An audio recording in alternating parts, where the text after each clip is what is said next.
মানবতার ইতিহাস যেখান থেকে শুরু, কুরবানির ইতিহাস ঠিক সেখান থেকেই শুরু। মানবতার ইতিহাসের প্রথম ব্যক্তি যিনি, তিনার নাম কি? আর একটু জোরে জোরে কর না। হযরতে আদম আলাইহিস সালাম প্রথম মানুষ, প্রথম নবী। সুবহানাল্লাহ। তারপরে হযরত আদম আলাইহিস সালামের একটা সিস্টেম আল্লাহ পাক করে দিয়েছিলেন। কি সিস্টেম? সিস্টেমটা হলো এই যে কুরবানি করতে হবে। কারণ এই সিস্টেমটা হলো এই যে আদম আলাইহিস সালামের ঘরে এর আগে তো দুনিয়াতে কোনো মানুষ নাই। মানুষ হলো এক জোড়া মাত্র, আদম আর হাওয়া আলাইহিস সালাম। কয়জন? দুইজন মাত্র। এই দুইজনের ঘরে আল্লাহ পাক সন্তান দিতেন, যমজ, জোড়ায় জোড়ায় সন্তান দিতেন। তার মানে মাঝে মাঝে এখন যমজ সন্তান হয়, এটা নতুন কিছু না, আগেও। শুধু আগে না, মানব সৃষ্টির ইতিহাসে সর্বপ্রথম জন্মগ্রহণ করার মাধ্যমে যে মানুষ দুনিয়াতে আসে, এটার ইতিহাস হলো সিঙ্গেল না ডাবল? ডাবল। তাহলে ডাবল তাদের কপালে আছে। কপাল ভালো না খারাপ? আসল হইল ডাবল। সন্তান জন্মের আসল কি? আসল হইল ডাবল। প্রিয় ভাইরা আমার, তো ডাবল হইলো বরকত ডাবল, তকদিরও ডাবল, মানুষও পাওয়া যায় ডাবল। আলহামদুলিল্লাহ বলবেন না? তারপরে অনেক ক্ষেত্রে দেখা যায় এক খরচে কয়েক কাজ হয়ে যায়। আলহামদুলিল্লাহ বলবেন না? এই জন্য আল্লাহ পাক জোড়ায় জোড়ায় সন্তান দিতেন। প্রথম সন্তান এক জোড়া হতো, একটা ছেলে আর একটা মেয়ে। এরপরে আবার হতো একটা ছেলে আর একটা। তো দুনিয়াতে আর কোনো মানুষ তো নাই, বিবাহ শাদী কেমনে হবে? এই জন্য আল্লাহ পাক বলে দিলেন, আদম আগের সন্তান আর দ্বিতীয়র মেয়ে বিবাহ হয়ে যাবে, আর আগের মেয়ে দ্বিতীয়টার ছেলে, এইভাবে করে বিবাহ হয়ে যাবে। কিন্তু ঘটনা ঘটলো এমন যে এই দুনিয়ার সর্বপ্রথম খুন, মারামারি, কাটাকাটি, হানাহানি, কিলাকিলি যাই বলেন না কেন, এটা নারী নিয়ে। জোরে বলেন না, কি নিয়ে? নারী নিয়ে। এই নারী নিয়ে কিলাকিলি, মারামারি এখনো বোধহয় নাই। জোরে কন্যা আছে নাকি নাই? এখন আছে, থাকলেও বোধহয় আপনাদের এলাকায় বোধহয় নাইটাই। বাংলাদেশে শুধু কি নাই না অভাব নাই? অভাব নাই। খুব ভালো করে খেয়াল করতেছেন মনে হয় আপনারা। আলহামদুলিল্লাহ কোন প্রিয় ভাইরা আমার। এবার আল্লাহ পাক হুকুম করলেন, আগের সন্তান ছেলে, পরের মেয়ে, আর পরের ছেলে আগের মেয়ে। এই জন্য তাদের মধ্যে, ভাইদের মধ্যে দুই ভাই, এক ভাইয়ের নাম হাবিল, আরেক ভাইয়ের নাম কি? কাবিল। হাবিল রাজি হইল যে আল্লাহ যা বলে তা আমি মাথা পেতে মেনে নেব, কারণ আমি গোলাম কার? আমি আল্লাহ পাকের গোলাম। আমি আল্লাহ যা বলে, আল্লাহ পাকের হুকুম বিধান আমি মেনে নেব। আর কাবিল সে মানে নাই, কয় যে না, আমার সাথে যে মেয়ের জন্ম হয়েছে আমি ওটারে বিয়ে করব। আর যেরকম নাউজুবিল্লাহ। তাইলে এখানে হুকুম অমান্য করলো কার? আল্লাহ পাকের হুকুম অমান্য করলো। আদম আলাইহিস সালাম বোঝানোর চেষ্টা করলেন, সে আর বুঝলো না, শয়তান হয়ে গেল। এবার আদম আলাইহিস সালাম বলেছে, আল্লাহ তুমি ফয়সালা দাও, আমি করবোটা কি? আমি তো আমার নিজের ছেলে নিয়ে বিপদে পড়ছি। ছেলে নিয়ে যারা বিপদে পড়ে ওরা জানে, না পারে কইতে, জোরে কোন না, না পারে কইতে, না পারে সইতে। বাইরের মানুষ গোড়ায় না, বিচার ফয়সালা তো করা যায় না, এটা মহা মুসিবত। ছেলে নিয়ে ঝামেলায় পড়লেন হযরত আদম আলাইহিস সালাম। আল্লাহ পাকের কাছে নোটিশ দিয়ে দিলেন। হযরত আদম আলাইহিস সালাম আল্লাহ পাকের কাছে যখন ফয়সালা চাইলেন, রব্বুল আলামিন হযরতে আদম আলাইহিস সালামকে বললেন, দুই ছেলেকে বলো কুরবানি করতে, দুইটা ছেলেকে কুরবানি করতে বলো। যার কুরবানি আকাশ থেকে আগুন এসে, সেই কালের নিয়ম ছিল আকাশ থেকে আগুন এসে কুরবানির গোশত খেয়ে ফেলতো, কুরবানির পশুটাকে নিয়ে যেত আকাশ থেকে আগুন এসে। এবার যার কুরবানি কবুল হতো তারটা আকাশ থেকে আগুন এসে নিয়ে যেত।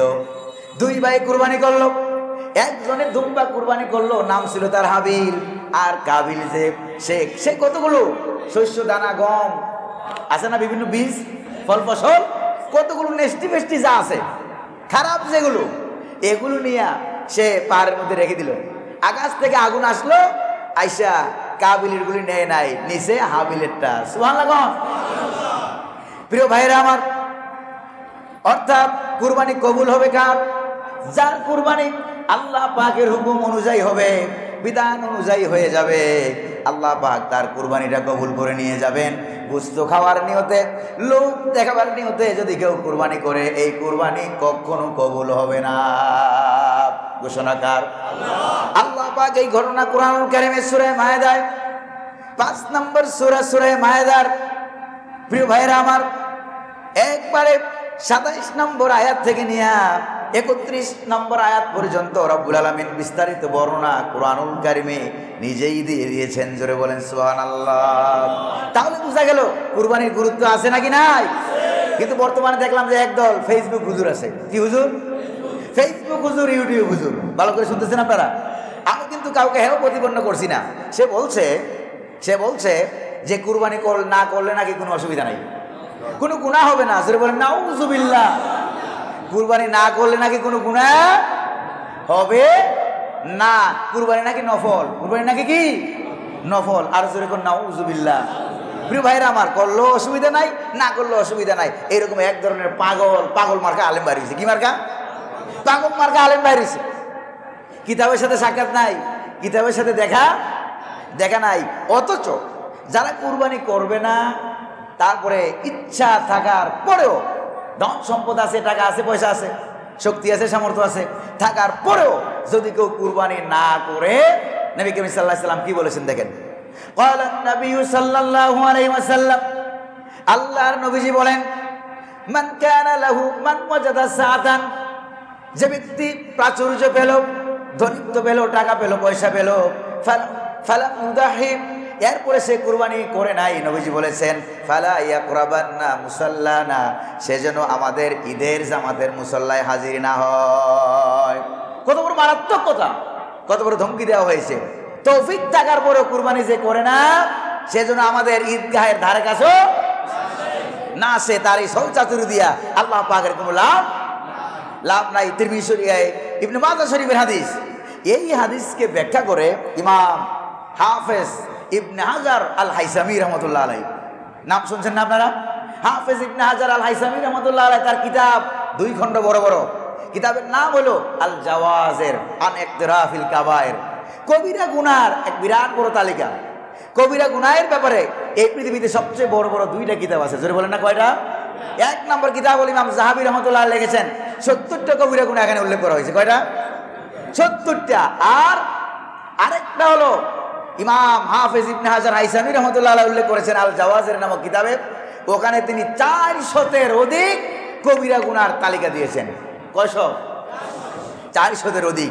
তার ভিতরে একটা হলো ওইটা যারা কি করার পরে, প্রাচুর্য ধন সম্পদ থাকা সত্ত্বেও যে ব্যক্তি কুরবানি না করে, তার নামায় আমলে কবিরা গুনাহ লেখা হয়ে যাবে। এই হাদিসটা উল্লেখ করে তিনি বলেছেন কুরবানির তরক করা হলো কবিরা গুনাহ। কুরবানির তরক করা কি? কবিরা গুনাহ। প্রিয় ভাইরা আমার, এই কুরবানি দিয়া শুধু পশু কুরবানি না, মনের কুরবানি, টাকার কুরবানি, পয়সার কুরবানি, মানুষের মনের ভিতরে যে পশুত্ব আছে এইটাও কুরবানি হয়। আল্লাহ পাকের রাস্তায় দান খয়রাত করতে বিরাট বড় শিক্ষা হলো কুরবানি। যদি বলেন ঠিক না? এই জন্য নবী করিম সাল্লাল্লাহু আলাইহি সাল্লামকে আল্লাহ পাক বলেছেন, নবী আপনি বলেন, কুল ইন্না সালাতি ওয়া নুসুকি ওয়া মাহইয়ায়া ওয়া মামাতি লিল্লাহি রাব্বিল আলামিন। পড়েন আমার সাথে, ইন্না সালাতি ওয়া নুসুকি ওয়া মাহইয়ায়া ওয়া মামাতি লিল্লাহি রাব্বিল আলামিন। নবী আপনি বলুন, আমার নামাজ, আমার কুরবানি, আমার হজ, আমার জীবন, আমার মরণ ওই আল্লাহ পাকের জন্যই নিবেদিত, যিনি বিশ্ব জাহানের পালনেওয়ালা রব্বুল আলামিন। ওই আল্লাহ পাকের জন্যই আমার জীবন, আমার মরণ কার? আর জোরে কন্যা, প্রত্যেকটার মালিককে আল্লাহ সুবহানাহু ওয়া তাআলা। তো আল্লাহর সম্পদ, আল্লাহ আপনার সম্পদ দিয়েছেন, আর সম্পদের আসল মালিককে? ইসলামী অর্থনীতিতে সম্পদের মূল মালিককে? আল্লাহ পাক হচ্ছেন সম্পদের মূল মালিক। এবার আল্লাহ সম্পদের মূল মালিক। আল্লাহ পাক আপনাকে সম্পদ দিয়েছেন, আপনি আল্লাহর রাস্তায় খরচ করবেন, কুরবানি করবেন। আগের নবীর জামানায় আদম আলাইহিস সালাম থেকে শুরু করে নিয়ে হযরত ঈসা আলাইহিস সালাম পর্যন্ত কোন নবীর উম্মতের জন্য কুরবানির গোশত খাওয়াকে আল্লাহ পাক হালাল করেন নাই, হারাম করে দিয়েছিলেন। এগুলি ফেলে দেওয়া লাগতো, না হয় আকাশ থেকে যাদের কুরবানি কবুল হতো, আকাশ থেকে আগুন এসে কুরবানিটা খেয়ে ফেলতো, কুরবানির পশুটাকে পুরাই জ্বালায় পুরাই শেষ করে ফেলতো। এবার নবীজি বলেছেন 5টা জিনিস আমাকে এমন দেওয়া হয়েছে যেগুলি অন্য কোনো নবীকে দেওয়া হয় নাই, কোনো উম্মতকেও দেওয়া হয় নাই। জোরে বলেন সুবহানাল্লাহ। এরকম জিনিস কয়টা? 5টা। তার ভিতরে অন্যতম জিনিস হলো কুরবানির গোশত। আল্লাহ পাক কোন নবীর জন্য হালাল করেন নাই, আমার জন্য আর আমার উম্মতের জন্য খাওয়া আল্লাহ দয়া করে মেহেরবানি করে হালাল করে দিয়েছে। সুবহানাল্লাহ বলবেন না? যদি ঘটনা এরকম হইতো, আগের মতো হইতো, গোস্ত খাওয়া যাবে না, তাইলে কি বাজারে গিয়া ওই যেটা গোস্ত কম, দাম কম, হাঁটতে পারে না, চলতে পারে না, লড়তে পারে না, নাই কোনো উৎপাদ, খায় শুধু ওইটাকে ধরিয়া যাচাই বাছাই করে কোন রকম দিলেই তো হইলো দায় সারার জন্য। যেরকম ঠিক কিনা? কিন্তু আল্লাহ পাক মুহাম্মদ সাল্লাল্লাহু আলাইহি ওয়াসাল্লামের প্রতি দয়া, মায়া, মহব্বত, ভালোবাসা বেশি না কম? বেশি। হুজুরের উম্মত আমরা, আগেই কোন সুবহানাল্লাহ। এই হুজুরের উম্মত হিসাবে আল্লাহ পাক আমাদের জন্য এটা খাওয়া হালাল করে দিলেন, সুবহানাল্লাহ। এটাই জন্য গোটা বিশ্ববাসীর জন্য রহমত, হুজুরকে রহমত বানায়া দিলেন। ওয়ামা আরসালনাকা ইল্লা রাহমাতাল লিল আলামিন। নবী হে, গোটা বিশ্ববাসীর জন্য আমি আপনাকে করুণা, দয়া, মায়ার মূর্ত প্রতীক বানাইয়া পাঠিয়ে দিলাম। করুণার আধার, রহমতের আধার। প্রিয় ভাইরা আমার, এবার আল্লাহ পাক ঘটনাটা শোনায় দিলেন, হাবিল আর কাবিলের ঘটনা আল্লাহ পাক শোনায় দিলেন। নবী, আমি আপনাকে এই ঘটনা আবৃত্তি করে শোনায় দিচ্ছি, আপনি আমার পক্ষ থেকে আপনার উম্মতদেরকে কুরবানির ঘটনা শোনায় দেন। আরো জোরে কন্যা সুবহানাল্লাহ। কোরআনে কারিমে এসেছে এভাবে, ওয়াতলু আলাইহিম নাবা ইবনাই আদম বিল হক ইয কাররাবা কুরবানান ফাতুকবিলা মিন আহাদিহিমা ওয়া লাম ইউতাকাব্বাল মিনাল আখার ক্বালা লা আqতুলান্নাক ক্বালা ইন্নামা ইয়াতাকাব্বালুল্লাহু মিনাল মুত্তাকিন। সুবহানাল্লাহ পড়েন, আরো জোরে পড়েন না সুবহানাল্লাহ। প্রিয় ভাইরা আমার, আল্লাহ পাক বলেন, নবী আপনি আমার পক্ষ থেকে আদম আলাইহিস সালামের দুই সন্তানের ঘটনা, বিল হককে, হক শব্দের, হক শব্দের সব তাফসীর কোরআনুল কারীমে একাধিক আছে, 7 থেকে 8টা তাফসীর আছে। জোরে কোন সুবহানাল্লাহ। এর ভিতরে একটা তাফসীর হলো বিল হককে মানে যথাযথভাবে। জোরে কোন সুবহানাল্লাহ। যথাযথভাবে মানে কি? ঘটনা যা ঘটছে তা বর্ণনা করেন। সুবহানাল্লাহ। এর ভিতরে আপনি এক চুল বাড়ানো কমাইতে পারবেন? যথাযথভাবে বর্ণনা করে দেন। কি সেই ঘটনা? সেই ঘটনাটা হলো দুইজনে মিলে যখন কুরবানি করলো, একজনের কুরবানি কবুল হলো। বলেন তো দেখি বুদ্ধি করে, যার কুরবানিটা কবুল হলো তার নামটা কি?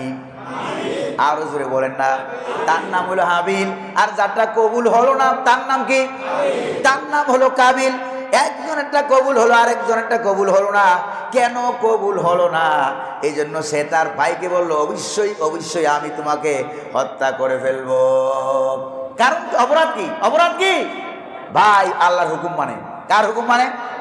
ভাই আল্লাহর হুকুম মানে। এই আল্লাহর হুকুম মানে এরকম ভালো ভালো মানুষদেরকে ধরিয়া একটাই অপরাধ ছিল, আল্লাহর হুকুম মানে। আল্লাহর হুকুম দিয়া অর্থনীতি, সমাজনীতি, সমাজ, রাষ্ট্র, দেশ চালাইতে চায়। শুধুমাত্র এই অপরাধে বহু মানুষকে ধরে ধরে হত্যা করা হয়েছে। আরে জোরে বলেন ঠিক কিনা?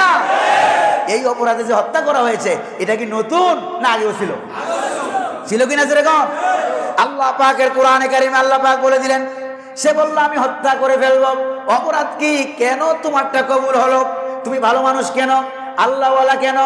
এবার যাকে হত্যা করা হবে বলে হুমকি দেওয়া হলো, সে বলে দিল, ভাই শোনো, হত্যা করলেও আমারে করতে পারো, কিন্তু আমাকে হত্যা করলেও তোমার কুরবানি কবুল হবে না। তোমারটা কবুল হবে না। যা করো, ধরো, মারো, হত্যা করো, যেরকম ঠিকই না করো, এরপরে তোমার কুরবানি মঞ্জুর হবে না, তোমার কুরবানি কবুল হবে না। কারণ কি?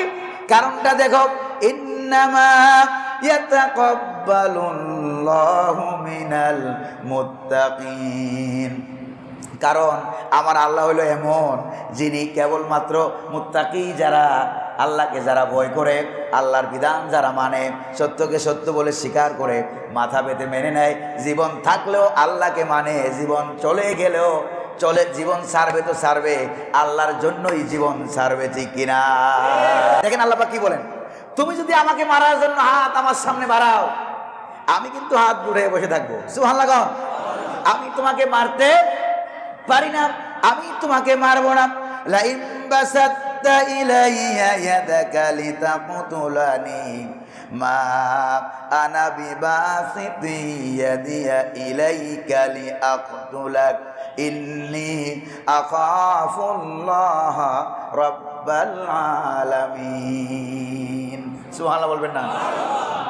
এবার হযরতে হাবিল তিনি বললেন যে ভাই তুমি যদি আমাকে মারার জন্য হাত বাড়াও আমি কিন্তু আমার হাত তোমার দিকে বাড়াবো না, কারণ আকাশ আর জমিনের মালিক রব্বুল আলামিনকে আমি ভয় করি।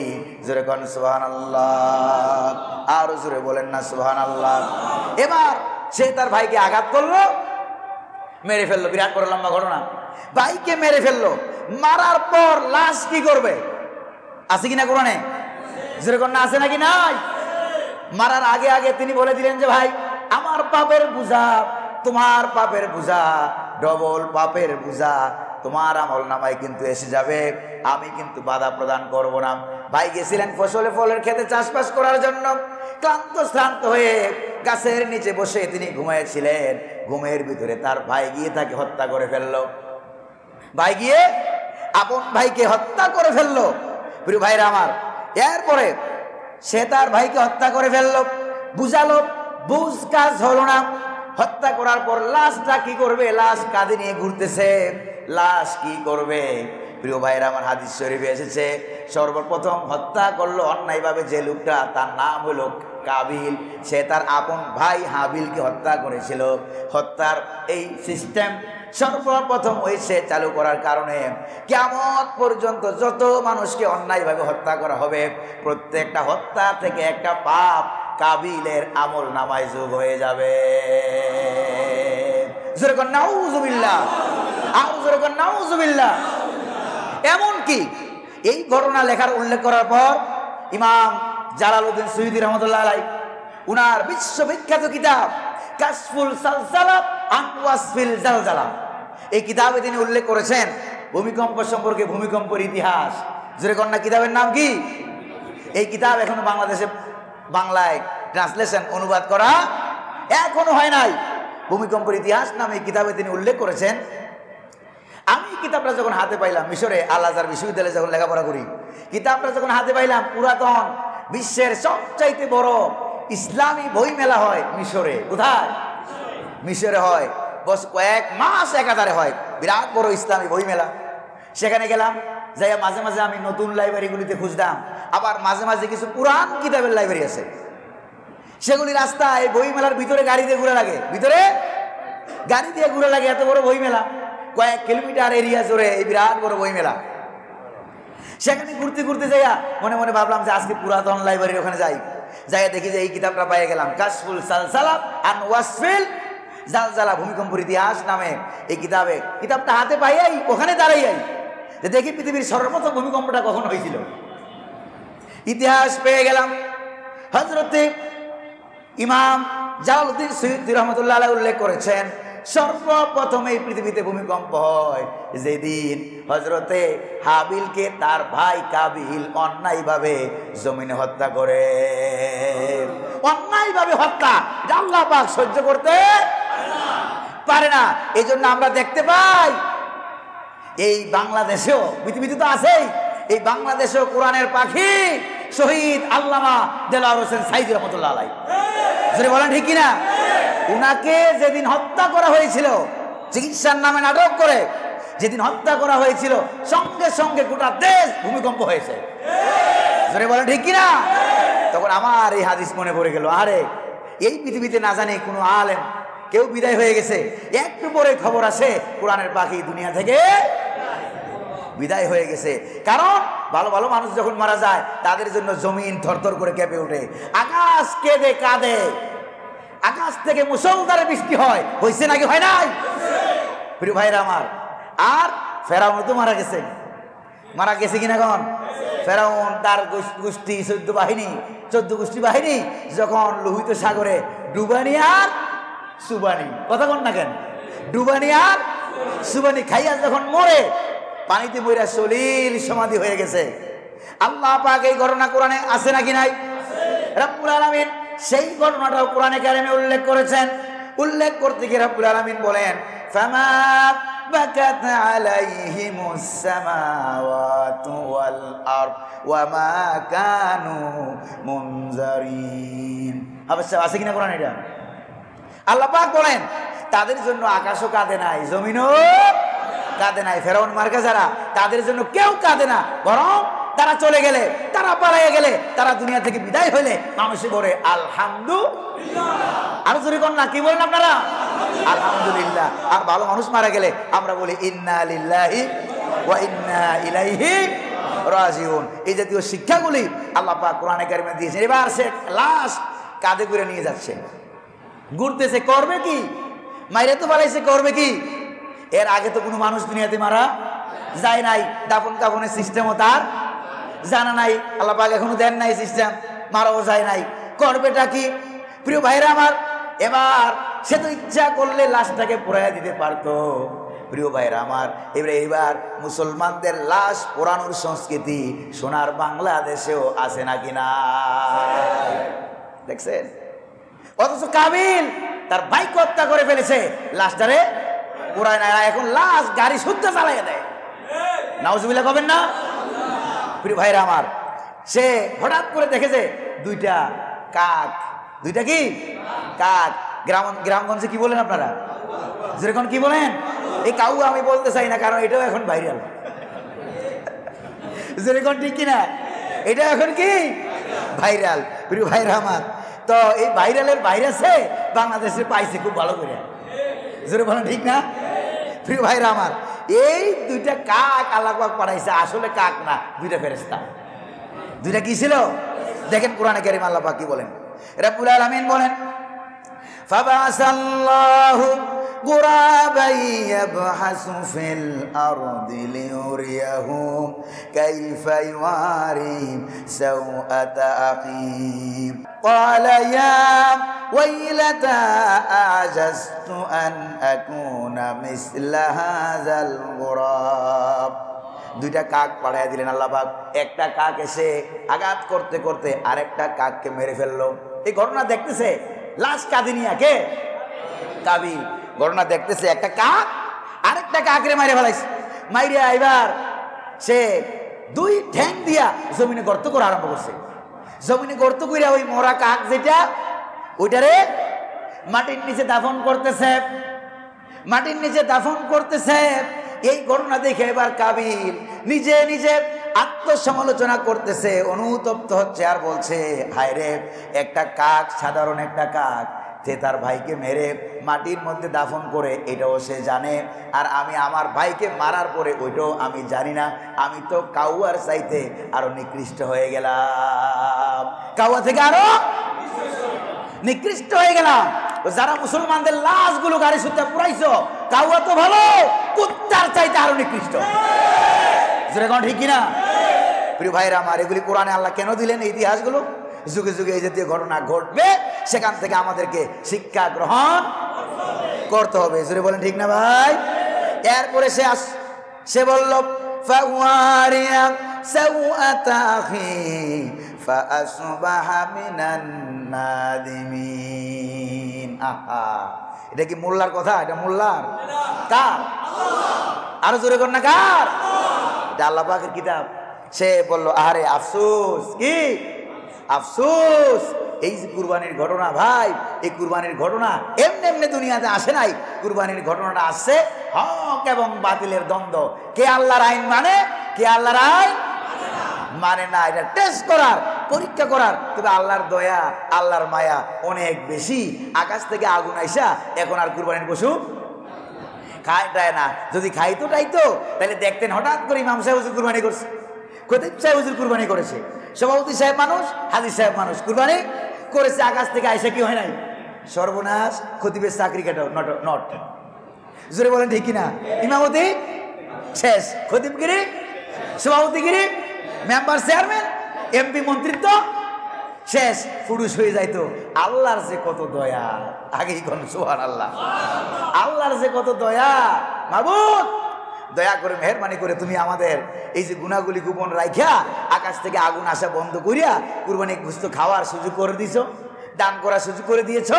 সবচেয়ে বড় কথা, আমাদের পাপগুলো ঢাকনা দিয়ে রেখেছো। জোরে বলেন ঠিক না?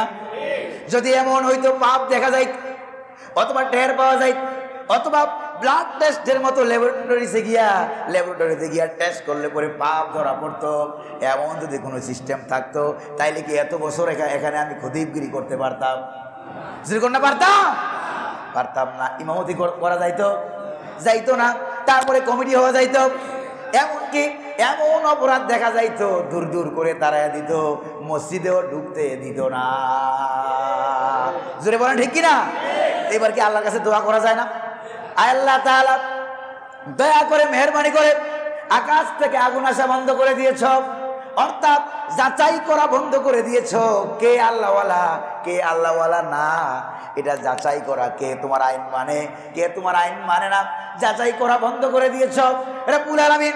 দয়া করে মেহেরবানি করে, তার অর্থ হলো আমাদের আমলনামার গুনাহগুলো তুমি ঢাকনা দিয়ে রেখেছ, গুনাহগুলি গোপন রেখেছ রব্বুল আলামিন।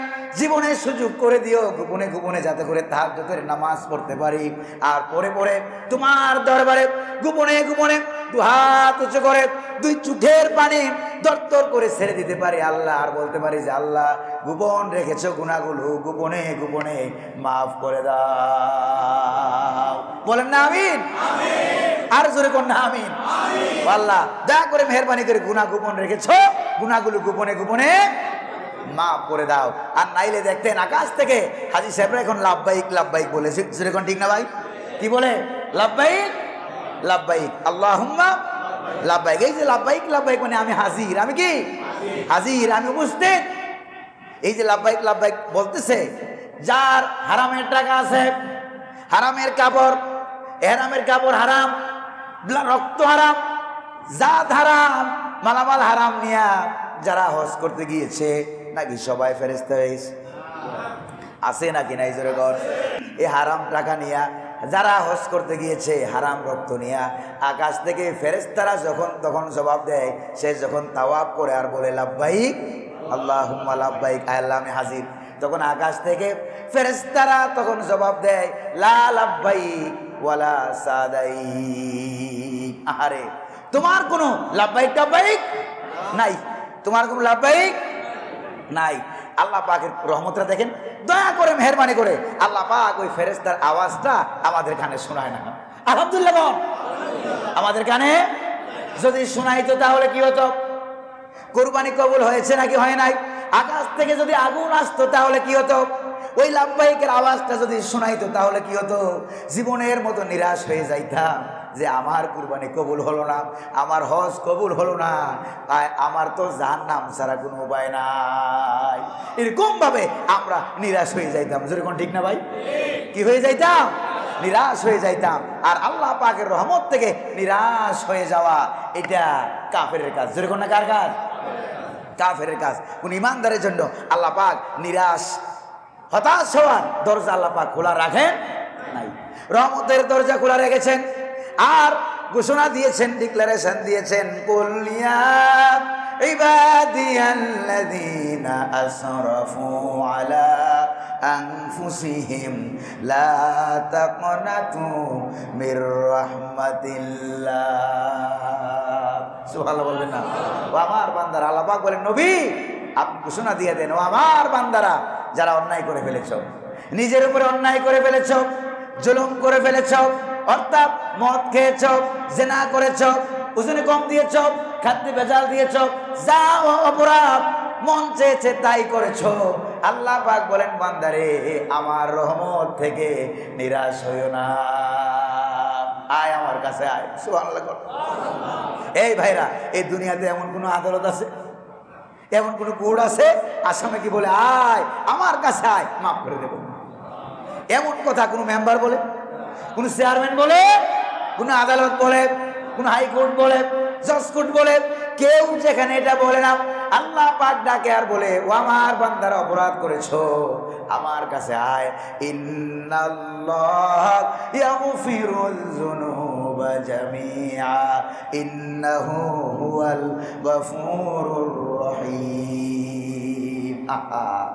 আল্লাহ পাক বলেন আল্লাহ হচ্ছেন তিনি যিনি জীবনের সব গুনাহ খাতা মাফ করে দিবেন। আমার কাছে আয়। হাদিস, এটা হলো কোরআনের আয়াত। আর হাদিসে কুদসির ভিতরে আসছে আল্লাহ পাক বলেন, ও আদম সন্তান, গুনাহ করেছো, পাপ করেছো, হতাশ হইও না, টেনশন করিও না, নিরাশ হইও না।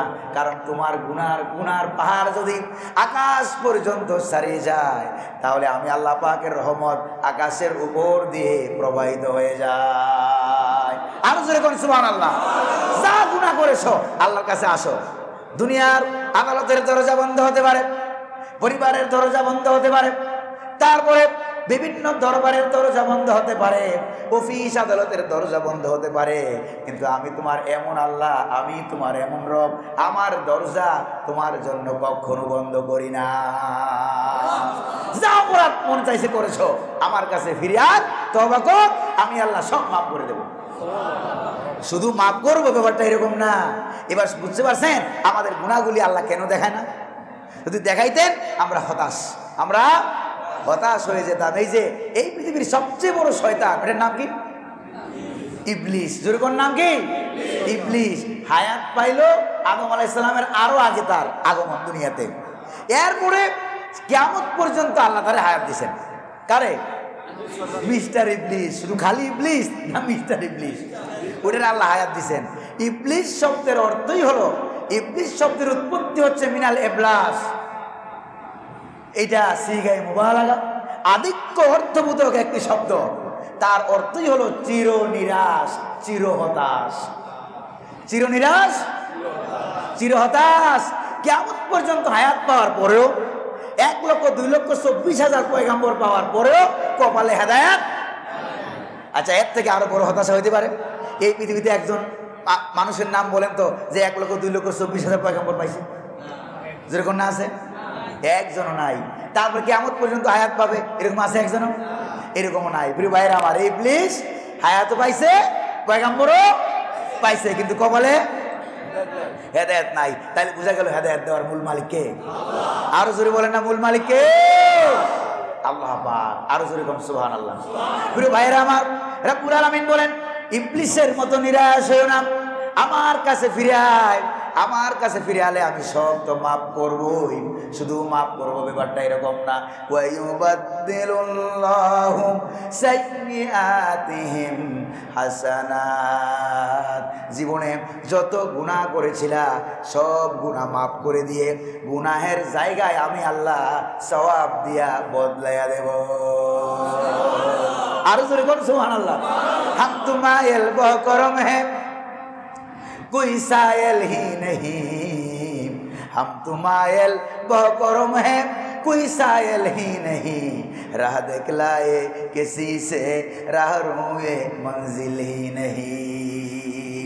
दया उन्मुख आमी सदाय কোথায় সেই যাচনাকারী, ভালো করে খেয়াল করেন, দয়া উন্মুখ আমি সদাই কোথায় সেই যাচনাকারী, পথ দেখাবো কাহার তরে নাই যে পথে যাত্রাকারী। কারে আমি মাফ করবো? কেউ তো আমার কাছে মাফ চায় না। আরে দুনিয়ার মানুষের কাছে হাত পাতলে মানুষ রাগ করে। জোরে বলেন ঠিক না ভাই? মানুষ কি করে গো? রাগ করে। আর আল্লাহ হচ্ছেন এমন আল্লাহ, প্রিয় ভাইরা আমার, যত বড় কোটিপতি হোক, টাকাওয়ালা হোক, হঠাৎ করে হাত পাতলে পরে, চাইলে পরে, ভ্রু কুঞ্চিত করে মনের ভিতরে একটা প্রভাব পড়ে। জোরে বলেন ঠিক কিনা? মনের ভিতরে একটা নেগেটিভ ভাব পড়ে, একটা প্রভাব পড়ে, মানুষেরা রাগ করে। আল্লাহ পাক বলেন, আমি তোমার এমন আল্লাহ, আমার কাছে না চাইলে পরে আমি আল্লাহ রাগ করি। আরো জোরে কোন সুবহানাল্লাহ, আরো জোরে কোন সুবহানাল্লাহ। हर हमेशा देने क्यों तैयार है, हर हमेशा देने क्यों तैयार है, जो न मांगे उससे वो बेजार है।